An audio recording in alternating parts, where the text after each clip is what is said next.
The Starbound Dawn was a big ship. It carried over 3,000 crew members from 20 different species. They all lived together, worked together, and tried not to kill each other. Most days, they succeeded. Lieutenant Yuna was one of only 4 humans on the ship. She worked in the engineering section, fixing things that broke and sometimes breaking things that worked too well. She had been on the ship for 2 years now. The aliens still found her strange, but they had learned to accept her. Yuna had long black hair that she always tied up when she worked. She used simple elastic bands to keep it out of her face. These bands were nothing special on Earth. Every human used them. But on the Starbound Dawn, they were something new, something the aliens had never seen before. On a normal Tuesday, or what passed for Tuesday in deep space, Yuna went to the recreation bay after her shift. She was tired. Her muscles hurt from crawling through maintenance tunnels all day. She found a quiet corner, sat down, and pulled the elastic bands from her hair. She set them on the table next to her drink. The recreation bay was busy that evening. Crew members from many species walked around, played games, and talked in languages that Yuna's translator chip could barely handle. She watched them for a while, enjoying the noise and the life around her. A group of Keth cubs ran past her table. The Keth were a predator species. They looked like large cats that walked on 2 legs. Their adults were fierce warriors, respected throughout the galaxy, but their cubs were just children, small, curious, and always looking for trouble. Yuna smiled as she watched them play. They chased each other around the tables, making small, growling sounds that her translator turned into giggles. Their parents sat nearby, drinking something purple and pretending not to notice the chaos. When Yuna looked back at her table, her hairbands were gone. She searched under the table, around her chair, even in her pockets. Nothing. The bands had disappeared. She thought maybe they had fallen somewhere, but she could not find them. Strange, she said to herself, but they were just hairbands. She had more in her room. She shrugged and went back to watching the crowd. She did not see the small Keth cub hiding behind a plant, holding 3 elastic bands in his tiny clawed hands. His name was something long and complicated. But the human crew called him Whiskers because of the long fur around his face. Whiskers was 5 years old in human time. He was smart, fast, and very, very curious. Whiskers stretched one of the bands between his fingers. It pulled tight and then snapped back. His golden eyes went wide. He had never seen anything like this before. The material was soft, but strong. It wanted to return to its original shape. This was interesting. This was very interesting. He ran to find his friends. By the time the ship's lights dimmed for the night cycle, Whiskers had shown the bands to 6 other cubs. They gathered in a small storage room that the adults did not know about. It was their secret place, full of stolen snacks and broken toys. "Watch this," Whiskers said. He put a small food pellet in the middle of one band, pulled it back, and let it go. The pellet flew across the room and hit the wall with a satisfying sound. The other cubs made excited noises. They all wanted to try. For the next hour, they took turns shooting pellets at targets. They got better with each try. Soon they could hit a specific spot on the wall from across the room. Their predator instincts made them natural marksmen. "We need more of these," said a cub named Miri. She was smaller than Whiskers, but twice as clever. "Where did you get them?" "From the human," Whiskers said. "She had them in her hair." "Then we need to find more humans." The next morning, Tai-Ho walked into the mess hall for breakfast. Tai-Ho was a human navigator, tall and thin with a calm face. He had been on the ship for 3 years and thought he had seen everything. He was wrong. A food pellet hit him in the ear. He turned around quickly, looking for the source. He saw nothing but innocent-looking crew members eating their meals. He rubbed his ear and walked to the food dispensers. Another pellet hit his shoulder. This time, he caught movement in the corner of his eye. A small shape disappeared behind a pillar. Tai-Ho frowned and went to investigate. Behind the pillar, he found Whiskers and two other cubs. They were holding strange devices made from elastic bands and small pieces of metal. The cubs looked up at him with wide, innocent eyes. "What is this?" Taiho asked, pointing at the devices. "Nothing," Whiskers said quickly. "That does not look like nothing." Taiho reached for the device, but Whiskers was faster. The cub darted between Taiho's legs and ran toward the exit. The other cubs followed, laughing as they went. Taiho stood there, confused. He had just been outsmarted by children. Very small, very fast children with weapons. He needed to report this. Taiho found Yuna in the engineering bay working on a broken cooling unit. He told her what had happened.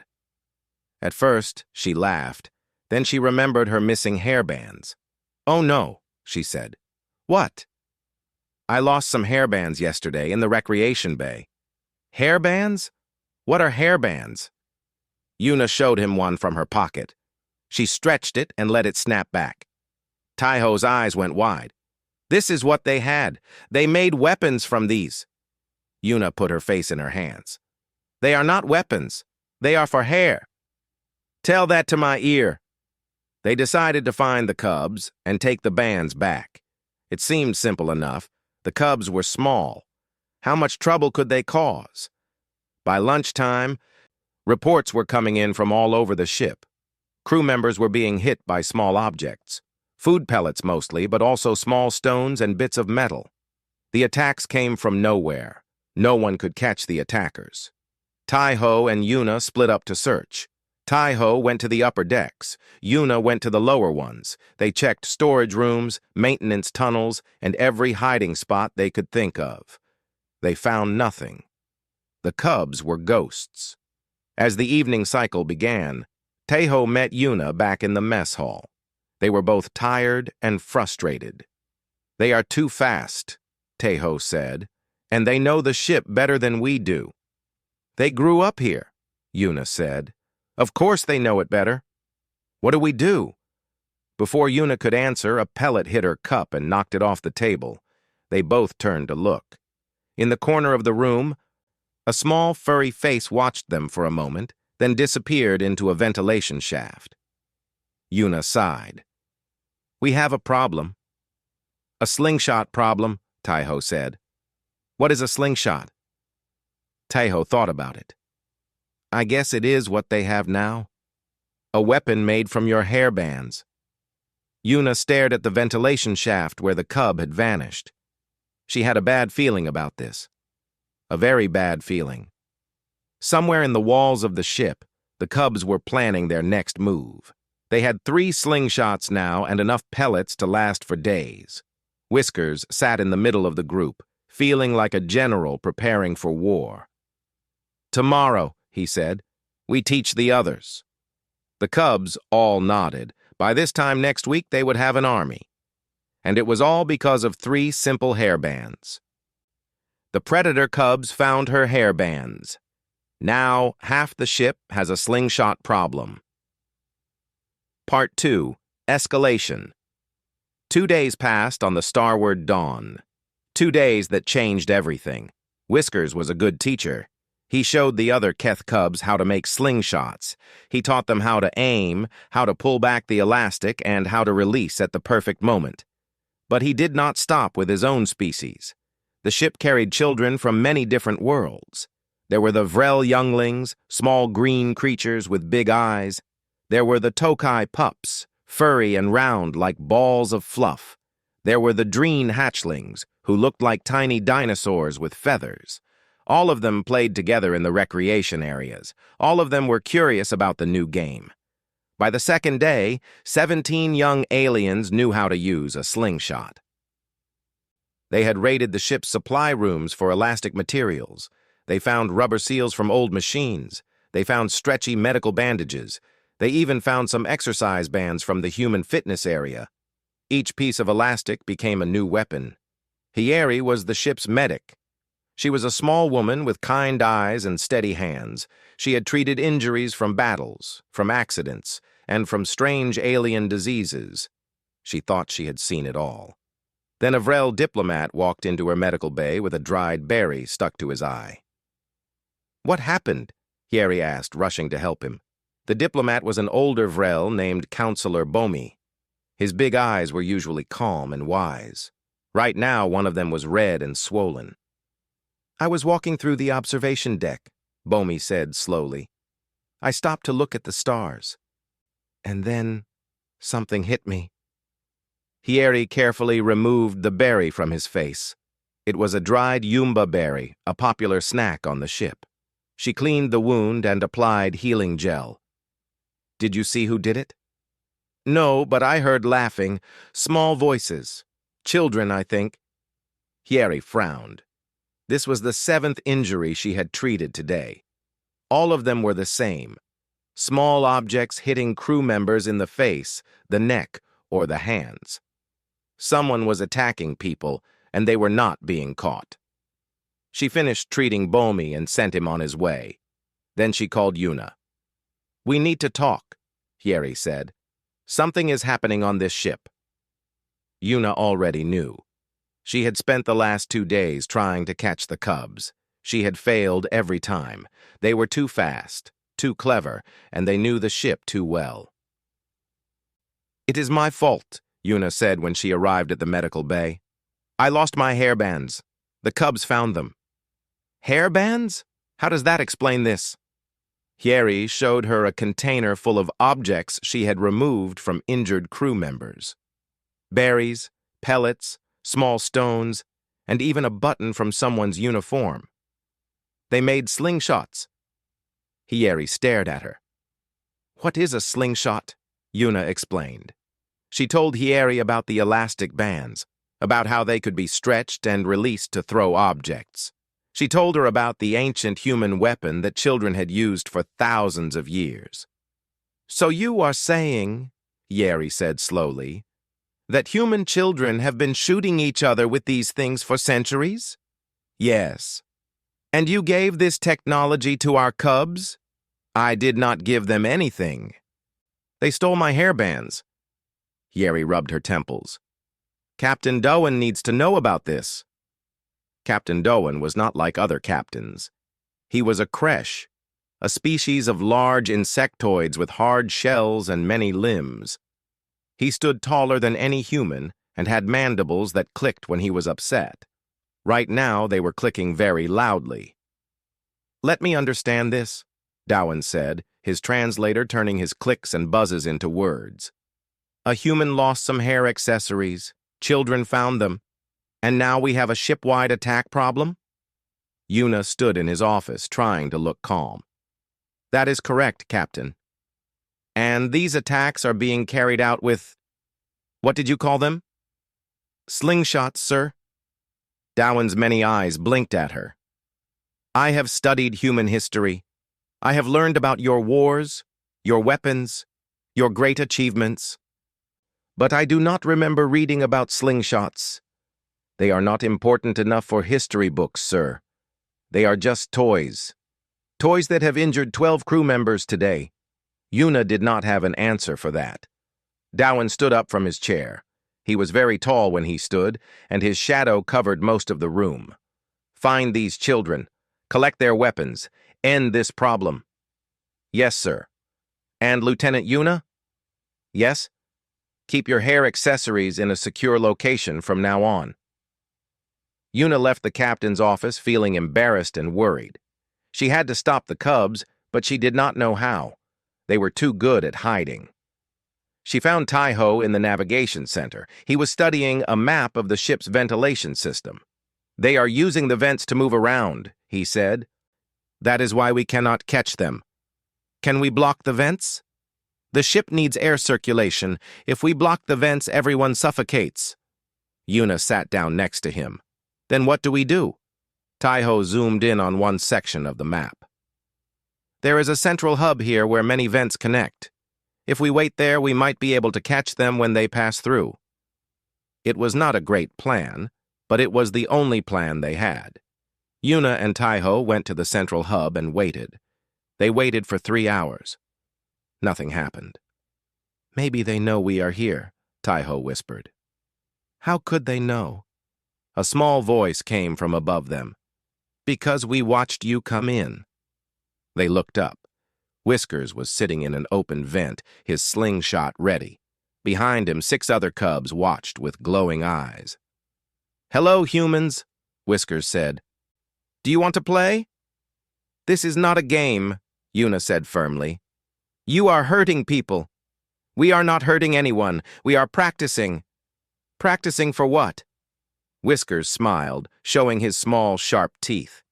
"For the revolution." Before Una could respond, pellets flew down from the vent.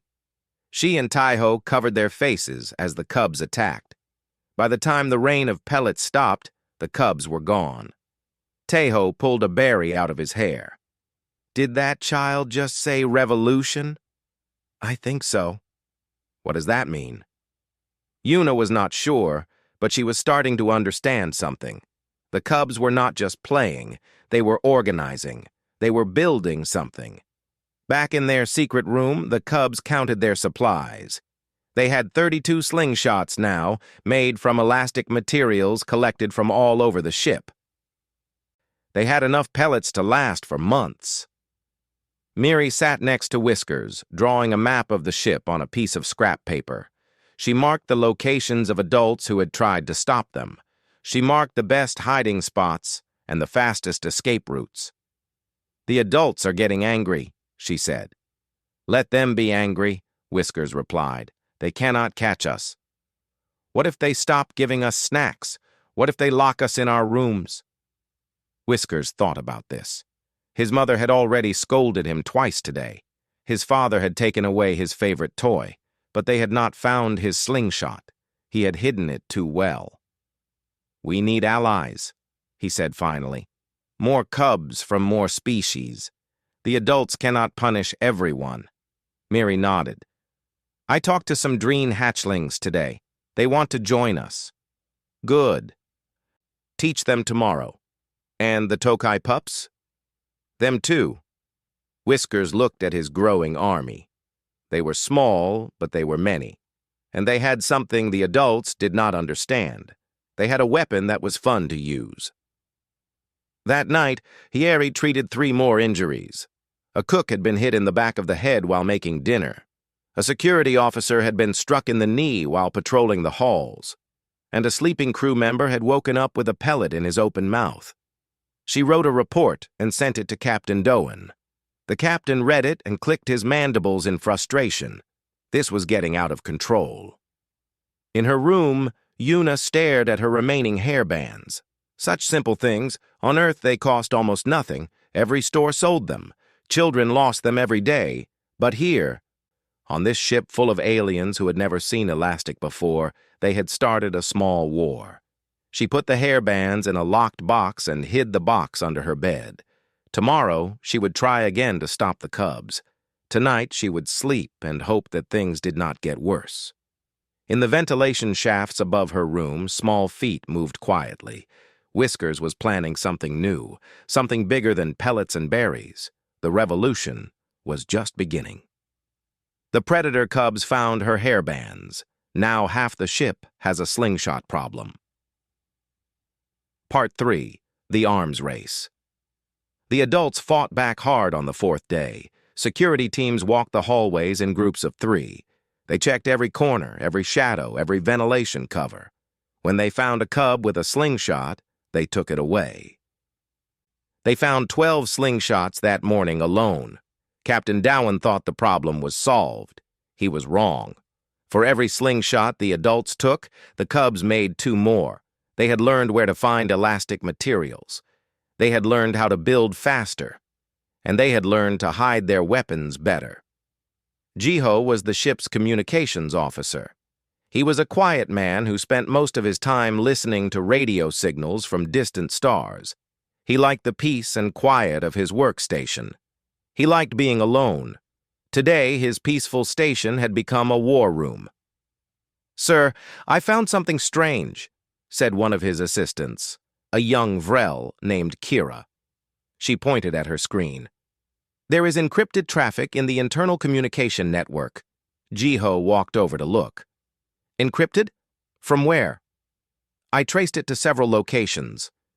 The recreation bay, the storage areas, the ventilation system. The ventilation system has communication nodes. It does now. Someone installed them. Jiho felt a chill run down his spine. Can you decode the messages? Kira worked for several minutes. Her fingers moved fast across her control panel. Finally, she nodded. Got it. Playing now. The speakers crackled. A young voice came through, speaking in simple code words. Red Team, this is Gold Leader. Target is moving through Corridor 7. Ready your weapons. Another voice answered. Gold Leader, Red Team is ready, waiting for the signal. Signal is green. Fire at will. Jiho stared at the speakers. Are those children? Yes, sir. Based on the voice patterns, they are between 4 and 8 years old. They have their own encrypted communication network? It appears so, sir. Jiho sat down heavily in his chair. He had worked on military ships before. He had tracked enemy communications during real battles, but he had never seen anything like this. Children, some barely able to walk properly, had built a communication system that his own team had not detected for days. He called Captain Dowen immediately. The captain came to the communications center himself. He listened to the intercepted messages with all of his eyes wide open. They are coordinating attacks, Dowen said slowly. Like a military unit. Yes, sir. They have code names, team structures, and tactical protocols. Tactical protocols? They are children. Very organized children. Sir. Dowen's mandibles clicked rapidly. This was no longer just a problem. This was a security issue. Possibly a ship-wide emergency. Can you track their movements using these communications? Jiho nodded. We can try. But they change frequencies often. It is hard to keep up. Do your best.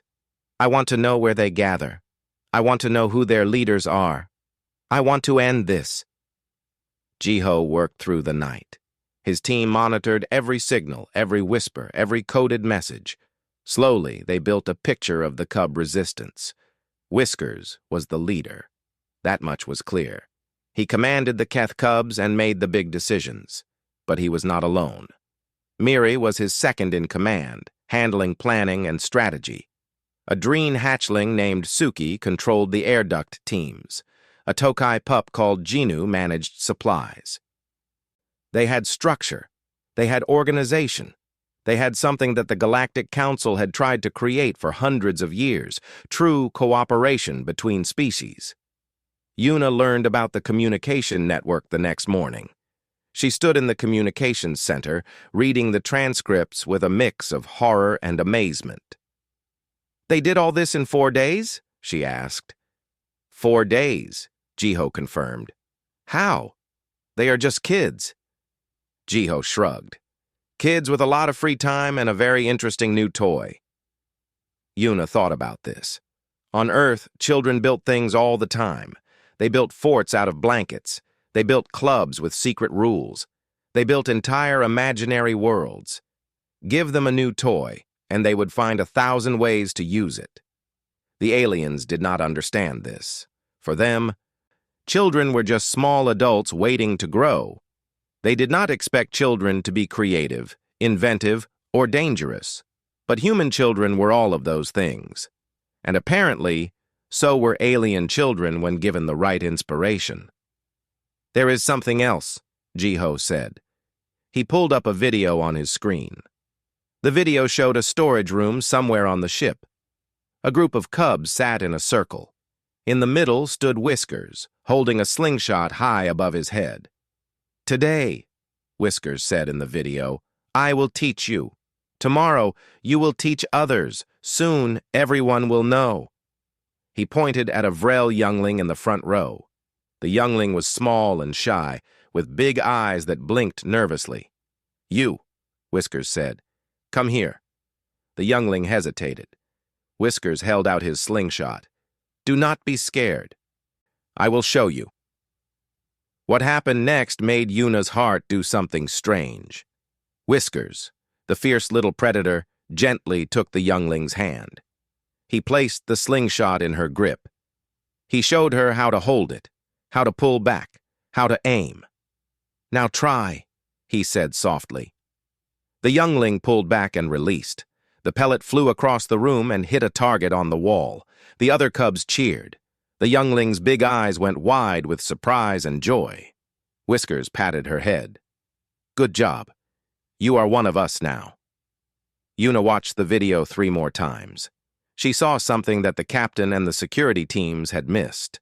The cubs were not just making trouble. They were making friends.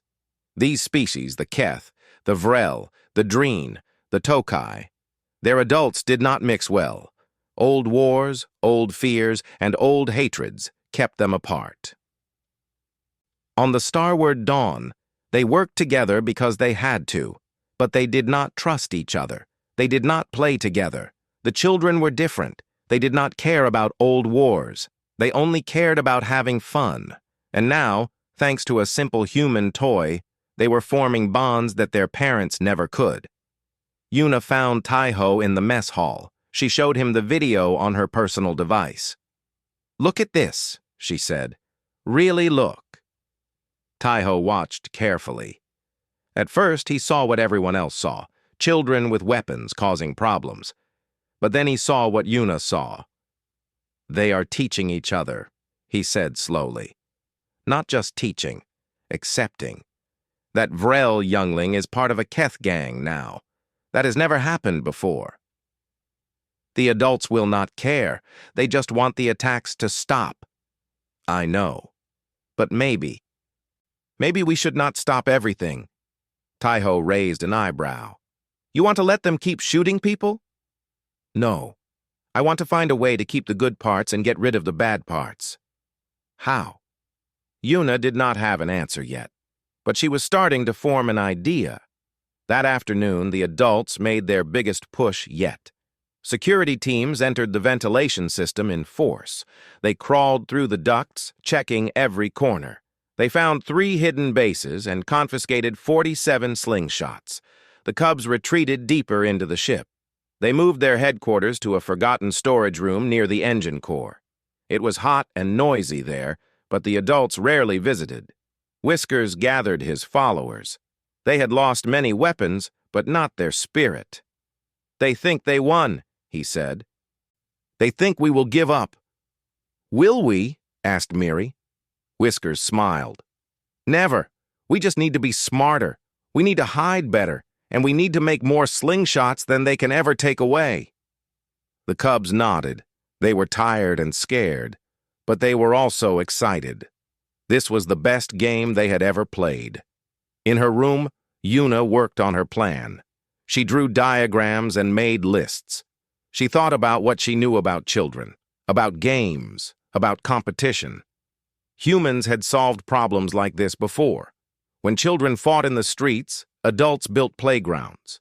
When teenagers raced cars dangerously, adults built racetracks. When people wanted to fight, adults created sports. Maybe the answer was not to stop the slingshots. Maybe the answer was to give them a proper place to use them. She worked late into the night. By morning, she had a proposal ready. She just hoped the captain would listen. The predator cubs found her hair bands. Now, half the ship has a slingshot problem. Part 4. Diplomatic Incident. The ambassador arrived on the 6th day. His name was High Counselor Woon, and he was very important. He came from the Vrel home world to inspect the ship and meet its crew. He wore beautiful robes covered in jewels. On his head sat an ancient ceremonial headdress, passed down through his family for 12 generations. Captain Dowan prepared the ship carefully. He ordered extra cleaning of all public areas. He told the crew to be on their best behavior. He increased security everywhere. He forgot about the cubs. The welcome ceremony was held in the main observation deck. 200 crew members stood in neat rows. Captain Dowan waited at the front, his shell polished to a shine. Next to him stood the senior officers, including Una, Taiho, Hyeri, and Jiho. Ambassador Woon entered the room slowly. He walked with grace, his robes flowing behind him. His headdress caught the light from the stars outside, glowing like fire. "Welcome to the starward dawn," Captain Dowan said, bowing in the traditional way. "We are honored by your presence." "The honor is mine," Ambassador Woon replied. His voice was soft and musical. "I have heard great things about this ship and its crew." The ceremony continued with speeches and formal greetings. Everything went perfectly. The crew stood at attention. The officers smiled politely. The ambassador seemed pleased, and then a marble hit his headdress. The small glass ball came from somewhere in the ceiling. It struck the headdress with a sharp sound and knocked it sideways on the ambassador's head. The ancient artifact tilted dangerously, then fell to the floor. Everyone froze. Ambassador Woon looked down at his headdress. Then he looked up at the ceiling. His big eyes grew even bigger. "What?" he said slowly. "Was that?" Captain Dowan's mandibles clicked in panic. I do not know, Ambassador. Security, find the source immediately." Security officers ran toward the back of the room. They looked up at the ventilation covers. They saw nothing, but Yuna saw something. A flash of fur, a glimpse of golden eyes, and then it was gone. The cubs had struck again, at the worst possible moment. The ambassador picked up his headdress. One of the jewels had cracked. His face showed no emotion, but his voice was cold. "Captain Dowan, is it normal for objects to fall from your ceiling?" "No, Ambassador. This has never happened before." "Then perhaps you can explain why it happened now, during my official visit."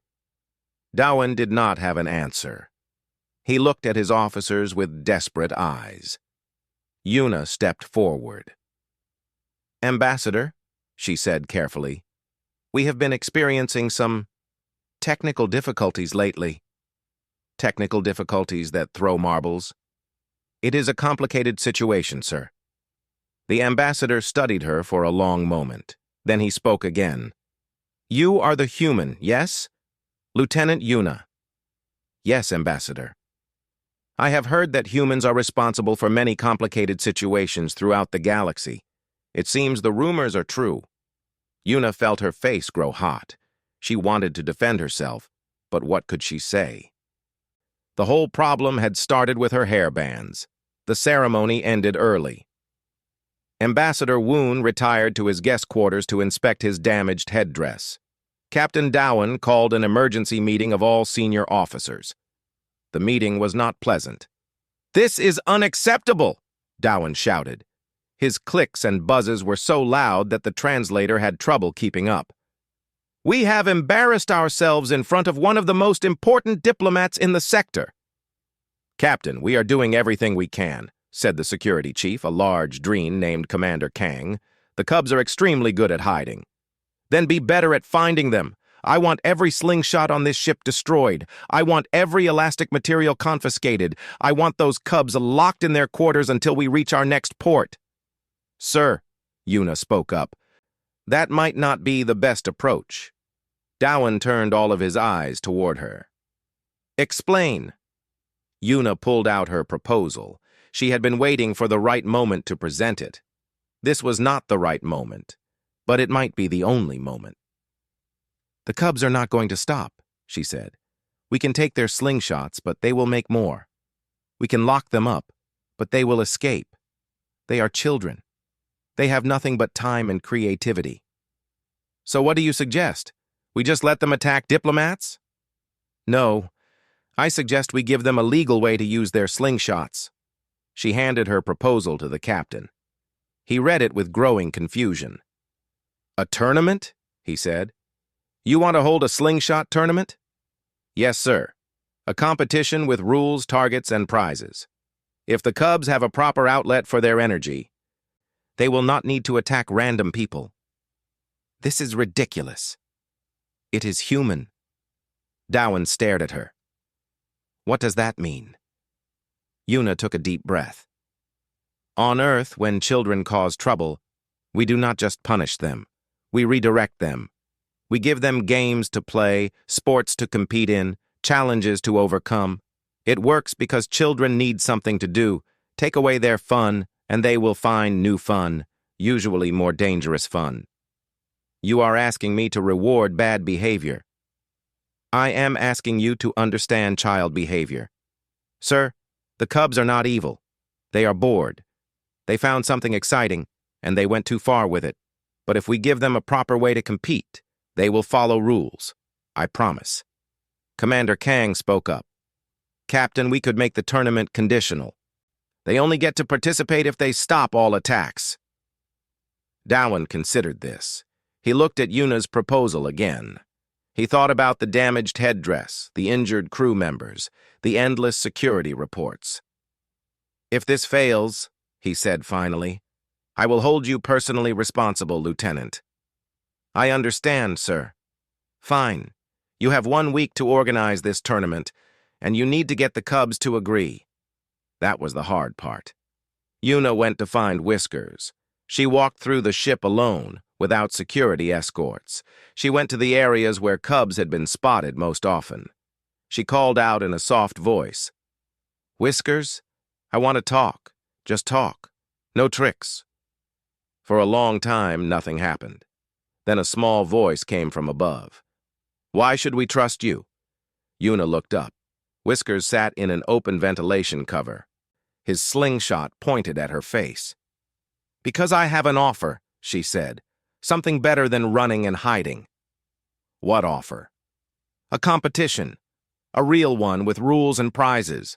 Everyone on the ship can watch. The best shooter wins a trophy. Whiskers narrowed his golden eyes. You want us to stop fighting? I want you to stop hurting people. But I know you will not give up your slingshots. So I am offering you something else. A chance to be champions instead of criminals. The cub thought about this. He lowered his slingshot slightly. What kind of prizes? First place gets to choose their own dinner for a month. From the special menu. Any food they want. This got Whiskers' attention. The special menu was for officers only. Cubs never got to eat from it. Second place? Extra recreation time. 3 hours every day. And third place? A tour of the engine room with the chief engineer. Whiskers' eyes went wide. All Cubs loved the engine room. It was loud, hot, and full of interesting machines that adults said were too dangerous to touch. We would have to stop all attacks? He asked. Yes. Complete ceasefire until the tournament. And after the tournament, attacks are only allowed in special training areas. Nowhere else. Whiskers climbed down from the vent. He stood in front of Yuna, barely reaching her waist. Despite his small size, he looked serious. I need to talk to my soldiers, he said. Of course. Take your time. Whiskers disappeared back into the vents. Yuna waited. 2 hours later, he returned with his answer. We agree to your terms. But we have one condition. What condition? Humans have to compete too. All 4 of you. Yuna blinked. Why? Because we want to beat you. You invented this weapon. We want to prove we are better with it than you are. Yuna smiled despite herself. These Cubs had spirit. Real spirit. Deal, she said. The tournament is in 1 week. We will meet in the main recreation bay. Whiskers held out his tiny paw. Yuna shook it carefully. See you there, human, the cub said. Prepare to lose. He vanished into the vents, leaving Yuna standing alone in the corridor. She had just agreed to compete against children with weapons she barely understood. Taiho was going to kill her. But as she walked back to her quarters, she felt something she had not felt in days. Hope. Maybe this would work. Maybe the Cubs would follow the rules. Maybe peace would return to the starward dawn, or maybe she had just made everything worse. Only time would tell. The Predator Cubs found her hairbands. Now half the ship has a slingshot problem. Part 5. Resolution and Revelation. The tournament day arrived, and the starward dawn had never seen anything like it. Minho, the ship's weapons specialist, had worked all week to prepare. He was a large man with thick arms and a serious face. He had built weapons that could destroy starships. Now, he was building targets for children. The main recreation bay was transformed. Minho had set up 3 competition lanes, each with targets at different distances. The closest targets were big and easy to hit. The farthest targets were small and moving. LED lights showed scores in real time. Everything looked professional, like a real sporting event. Seats filled the room for hundreds of viewers. By the time the tournament started, every seat was taken. Crew members who could not find seats stood along the walls. Others watched from the hallways through open doors. Captain Doan sat in a special viewing area with Ambassador Woon.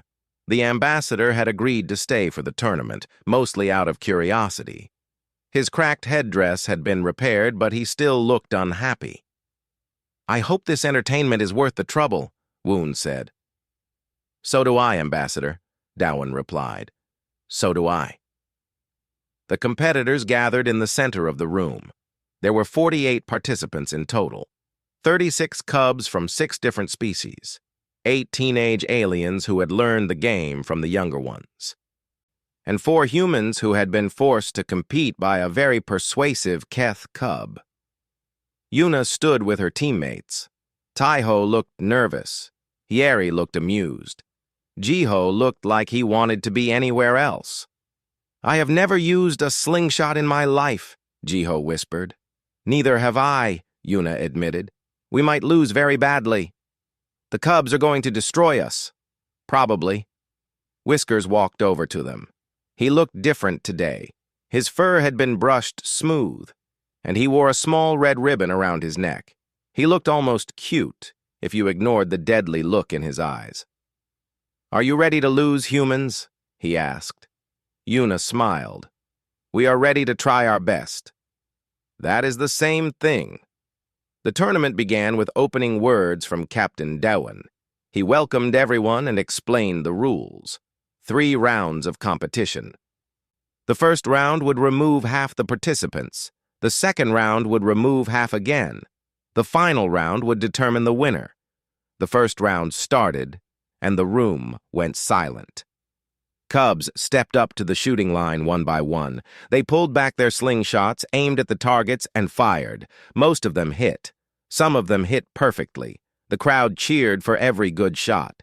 Yuna watched the cubs compete. Their small hands were steady. Their aim was true. These were not just children playing a game. These were natural hunters, using instincts that had evolved over millions of years. When her turn came, Yuna stepped up to the line. Her slingshot felt strange in her hands. She pulled back, aimed at the closest target, and released. The pellet flew wide and missed everything. The crowd made a sympathetic sound. Yuna's face burned with embarrassment. She tried again with her second shot. This time, she hit the edge of the target. Not good, but better than nothing. Her third shot hit the center. The crowd clapped politely. Taiho did slightly better. Hiyeri did slightly worse. Jiho hit himself in the chin with his first shot and had to be treated by a medical assistant. The cubs laughed, but it was friendly laughter. They seemed pleased that the humans were trying, even if they were terrible at it. The first round ended with half the competitors eliminated. All 4 humans survived barely. Whiskers and his closest friends passed easily with nearly perfect scores. The second round was harder. Targets moved faster. Distances were longer. The pressure was higher. More cubs fell out of the competition. A Dreen hatchling named Suki made it to the end of the round with impressive scores. A Tokai pup named Jinu showed surprising accuracy for someone with paws instead of hands. Miri, Whisker's second in command, hit every single target in the round. The humans struggled. Taiho was eliminated when he missed 3 targets in a row. Yeri followed shortly after. Jiho lasted longer than anyone expected, but finally missed a moving target by inches. Only Yuna remained from the human team. She did not know how she had survived this long. Her scores were average at best. But somehow she had hit enough targets to stay in the game. The final round had 8 competitors: Yuna, Whiskers, Miri, Suki, Jinu, and 3 other cubs who had fought hard to get here. They stood in a line waiting for the last challenge. Minho explained the rules. Each competitor would have 3 shots at the hardest targets, small moving circles at the far end of the room. Whoever hit the most would win. The first competitor was a young Keth cub named Tara. She hit 2 out of 3 targets. The crowd cheered. Next was Suki the Dreen. She hit all 3, but 1 was on the edge. The judges counted it, but just barely. Jinu the Tokai stepped up. His round paws shook slightly as he aimed. He hit the first target perfectly. He missed the second. He hit the third on the edge.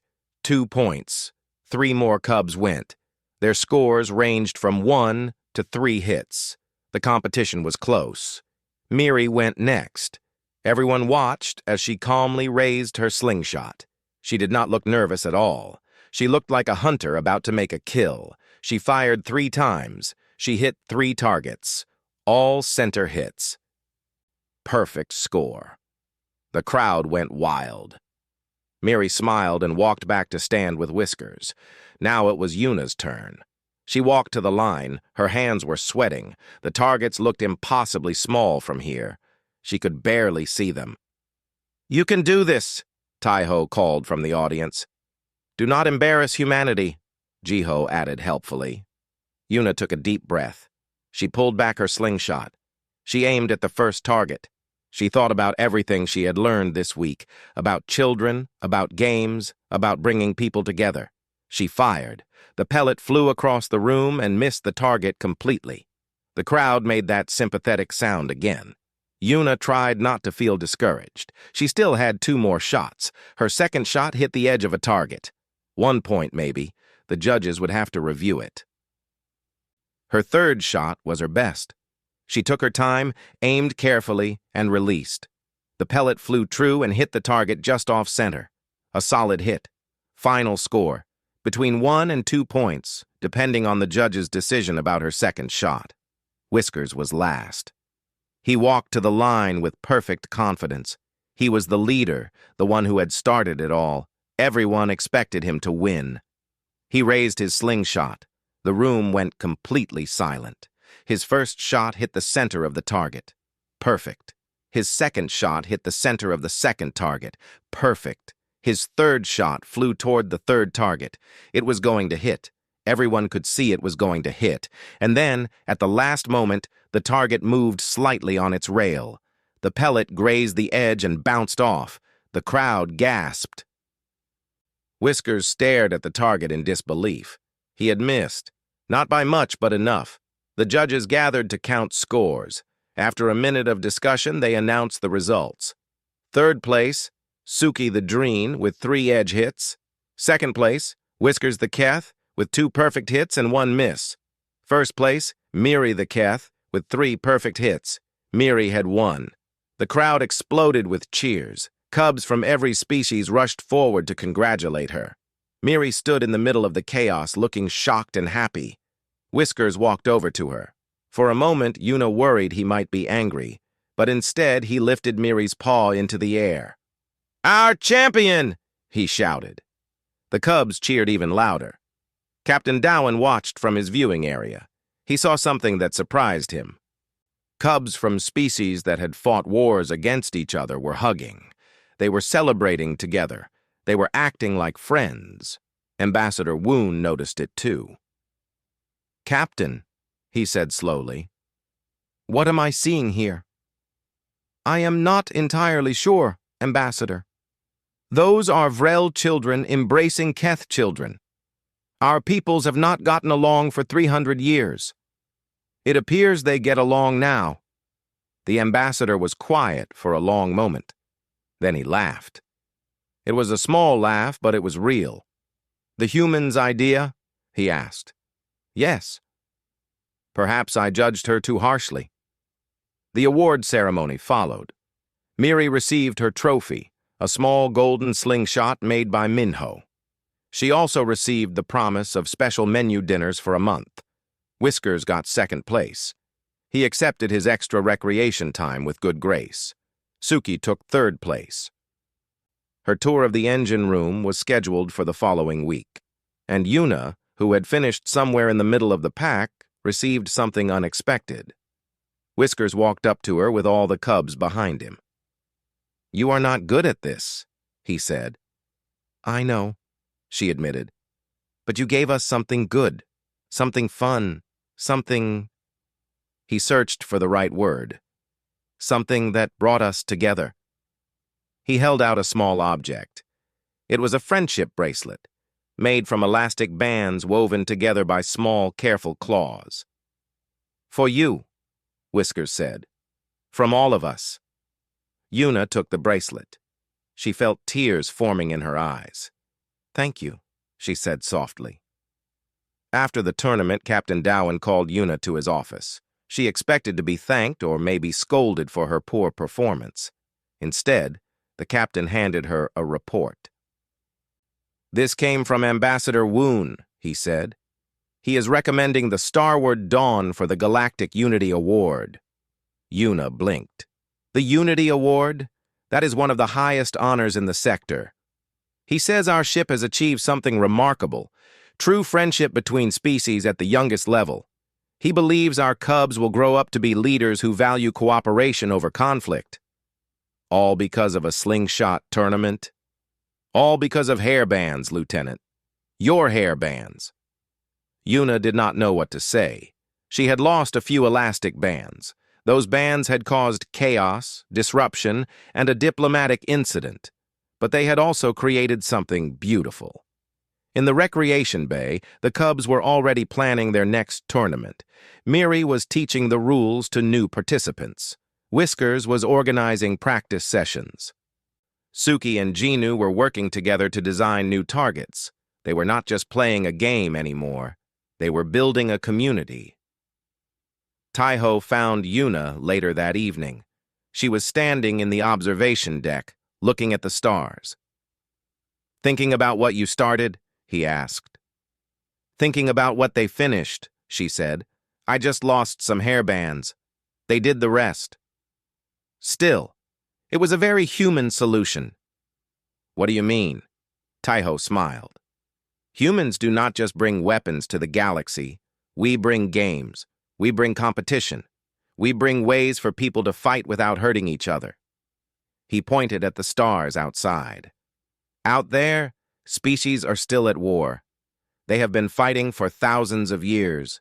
But in here, on this ship, their children play together. Because of a simple toy." Yuna touched the friendship bracelet on her wrist. "Maybe that is what humans are for," she said. "Maybe we are supposed to show everyone how to play." "Maybe," Taiho agreed. "Or maybe we are just here to make things interesting." They stood together, watching the stars. Somewhere below them, cubs were laughing, playing, and becoming friends. And in Captain Dowan's office, a new requisition order was being filed. The ship needed more elastic bands. Many more elastic bands. For diplomatic purposes, of course.